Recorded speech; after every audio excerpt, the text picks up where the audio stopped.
Rogers, chairman of Rogers Holdings. It is great to have you here. I'm delighted to be here, Alexis. Thank you. And you look fabulous, and I love the bow tie. Thank you. I have to ask you first your thoughts on what's going to happen, if anything, this week with the Federal Reserve. Well, I don't pay too much attention, but they're not going to do anything because there's an election coming. But in December, they will raise rates, or the market will raise rates. You say you don't pay too much attention. You're not paying too much attention this time, or in general, you don't pay too much attention? In general, listen, the Federal Reserve throughout history basically follows the market. Yes, you have to report on the Federal Reserve because otherwise you wouldn't have a job. But the market is much more powerful than the Federal Reserve. All right, let's turn to your home part of the world, Singapore. The Bank of Japan, we noted earlier in the show, will be meeting tomorrow. Any expectations of what they're going to be doing there? No, I don't know what they can do. I mean, most central banks have blown it because what else can the Bank of Japan do?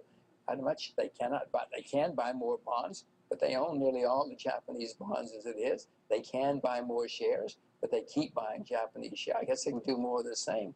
But central banks are losing their power, Alexis.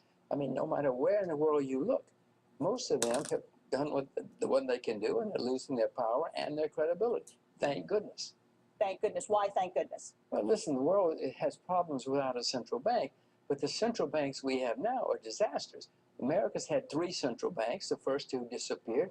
Fortunately, this one's going to disappear too because these guys are such total imbeciles, and they don't know what they're doing. They make mistake after mistake after mistake, and eventually it's going to be a huge reaction.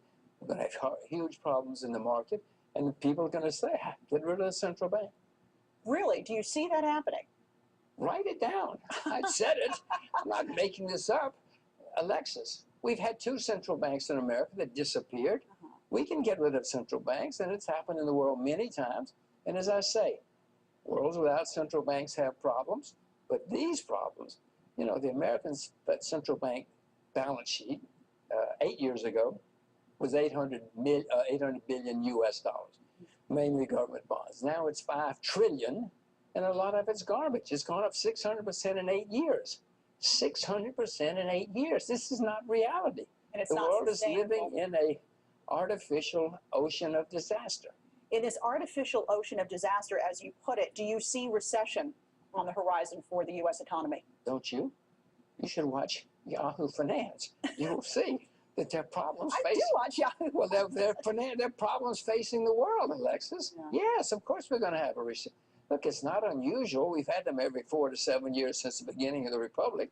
Nothing unusual about it. It's the way the world has always worked, and it will work. Now, if you believe there are not going to be any more recessions, where have you been all my life? Well, what about in this environment where you're saying recession could be looming? We've got low yield, low growth. Where are you seeing value right now? I'm not saying recession could be looming. I'm saying recession is. It's on the horizon. You'll see it certainly by next year.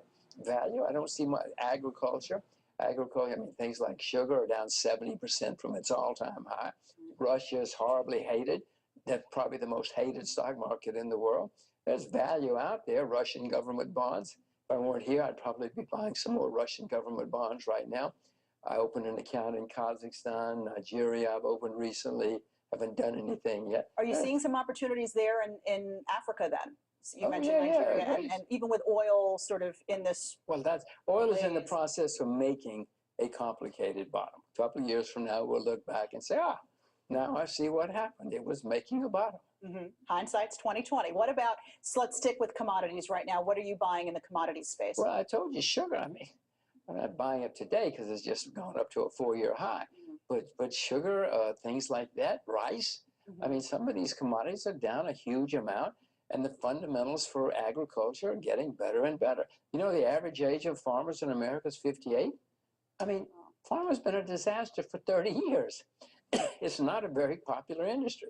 No, it is not. Even with government subsidies. I mean, what more can be done or should be done to incentivize them? You should stop the government subsidies in the first place.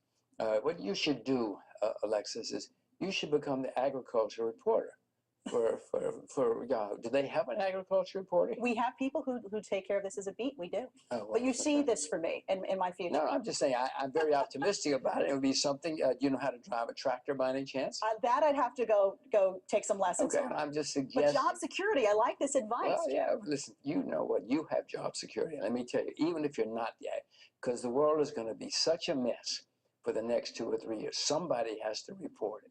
So We will be here doing it. brokers may not have job security. A lot of investors may not.